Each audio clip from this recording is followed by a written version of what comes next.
75% question প্রত্যেকটা পরীক্ষাতে repeat হবে এবং এই 75%ই ডিসাইড করে কে প্লাস পাবে, কে চান্স পাবে, কে চান্স পাবে না।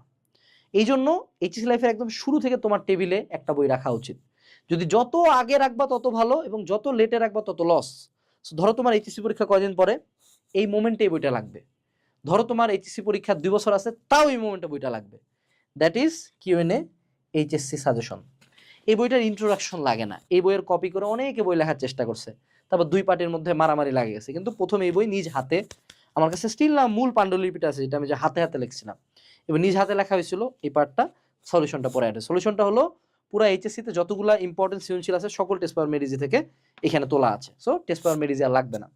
আর এই বইটার প্রসেস খুব সিম্পল, সকল সাবজেক্টের টপিকগুলা 3 ভাগে ভাগ করা আছে। যে কোশ্চেন কত সালে আসছে, টপিক, এবং এগুলা বোর্ড পাস, বোর্ড প্লাস এবং বোর্ড প্লেস